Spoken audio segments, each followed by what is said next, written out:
In this video, we go birding in the frozen pine forest of Utah's mountains in search of some nomadic birds. We find several birds that we don't get to see very often and take in some incredible views. Come with me on this adventure and let's see what birds we can find.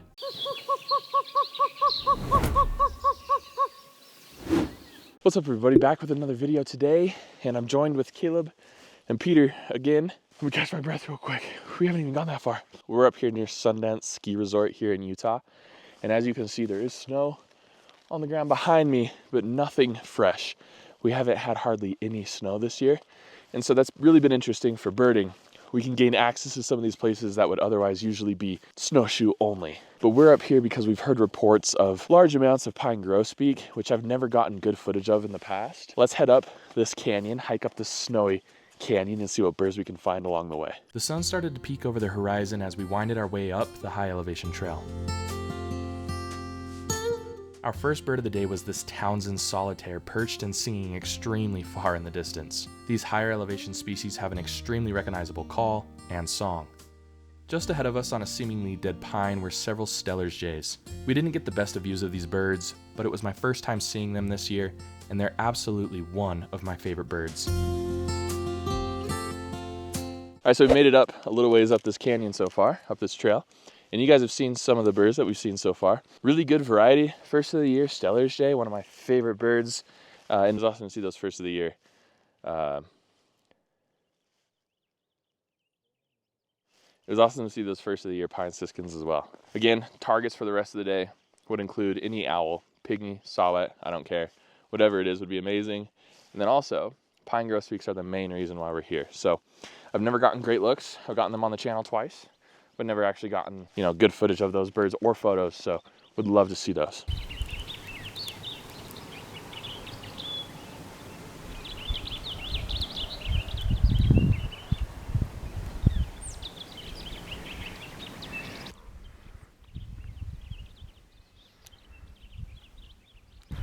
They're in a better position, or at least closer.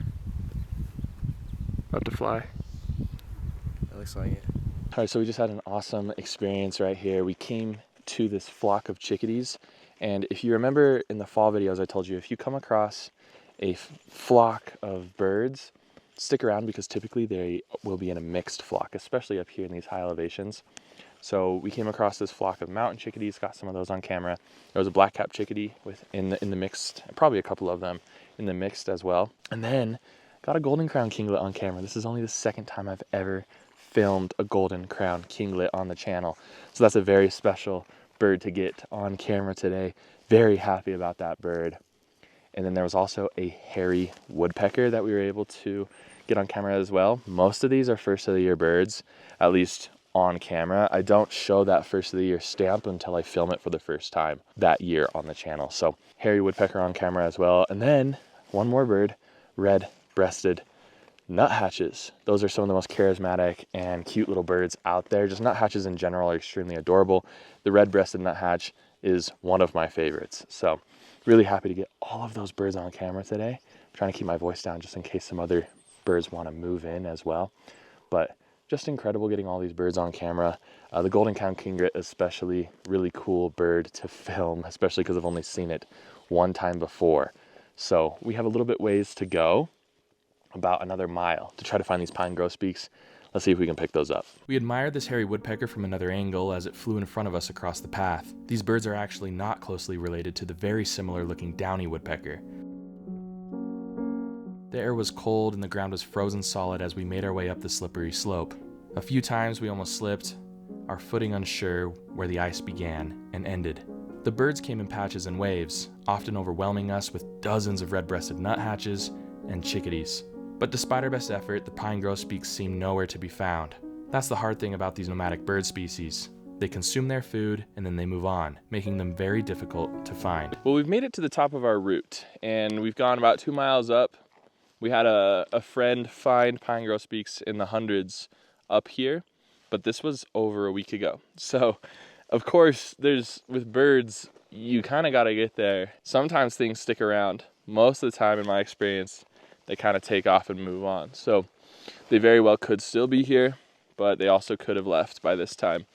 We're at the top though, we're gonna head back down, and the adventure's obviously not over. Heading down obviously means that we might get views of other birds that we haven't seen so far, or better views of the birds that we have seen so far. So stick with me, let's see what other birds we can find. Ooh, also real quick, I just wanna let you know that at the end of this, I actually got a county first bird, an owl species. So you're gonna wanna see what that is, because it's the best views I've gotten of this species ever, and it was pretty incredible to find.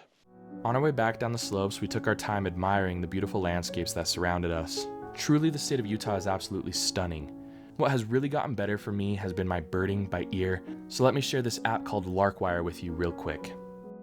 I've been using Larkwire with a subscription for almost a year now, and I've greatly improved my bird ID skills, especially by sound. This is a course-driven visual ID and sound ID app. It's only available at the moment for North American birds, so that's important to remember, but it puts these birds and groups these birds into similar sounding species or visually similar birds in your region to help you differentiate things out in the field. They have specific courses available for your region, and if you want all of the birds of North America, it ends up being less than $4 a month, which is well worth the price of improving your sound ID. I think the courses are absolutely incredible, and they've really helped me elevate my game in trying to ID birds. I think it's definitely worth it, so I'll have a link in the description below, an affiliate link if you're interested in Larkwire. The only creature we saw on the way down the mountain, or at least got good looks of, was this American red squirrel. I've made it my goal to capture more wildlife than just birds on the channel, so hopefully you'll start seeing other cool creatures as well. Alright, so we made it most of the way down so far and haven't really seen or picked up any good views of anything, but now is the perfect time for me to tell you what I found up in Cache County. So I got tipped off about an owl location and tried it once before, couldn't find it, and then just went on a drive with my little girls and it was there, and I didn't have my camera, and it's a western screech owl, so county first western screech owl. I ended up filming it first with my iPhone, as you can see, and then I went back with my camera, and for the first time I ever got amazing views of a western screech owl. So as always, enjoy these views of a beautiful county first western screech owl. Western screech owls are really cool birds. I mean, just look at the camouflage that this bird has going on. It basically blends right into the trunk. Although it's hard to tell on camera, this owl species is extremely small, barely bigger than my fist. I've seen them a few times in the past, but these looks are by far the most incredible I've ever had. Also, this is a new bird for Cache County, my home county, meaning that we are one bird closer to our goal of 250 species before we move. During the day, they don't really do that much, so most of these shots look more like photos than video, but it was great seeing the owl from several different angles. It's always important to remember owl ethics whenever viewing an owl. If the bird's looking at you wide-eyed or ruffles up its feathers, those are both signs that you are bothering it, and you should probably give it some space. We observed this beautiful bird for just a couple minutes, and we used a very long 600mm lens to get close to it, and then left it be. What an awesome birding encounter. Back on the Alpine loop, we took one last look at the beautiful view and then tried for some rare visitors. So unfortunately, obviously, we did not find the pine grosbeak, but we did find some awesome birds for our list today. We're now along the Provo River, just one more stop trying to find a black and white warbler. Might be a little bit difficult to track down, so I'll keep you updated. Let's see if we can find this bird. That is a very rare bird for the state of Utah as well. Let's find it. We dipped on the black and white warbler, unfortunately. Just not luck here at this spot. If this video is not long enough, you'll see a little bit more. Let me know in the comments below, what's your favorite bird from this video? What's your favorite bird of the month of February so far? Only a block from where I was staying at my parents', a Barrel's goldeneye had been reported. Unfortunately, my bad luck continued as I only saw this small raft of redheads, which are always a treat to see, no matter the circumstances. There were a few common goldeneyes swimming nearby, but no Barrel's goldeneye. It's amazing how just 1 week before we found absolutely everything we went looking for, and today we got absolutely skunked. Alright everybody, so I didn't have the luck that I wanted to have this birding adventure.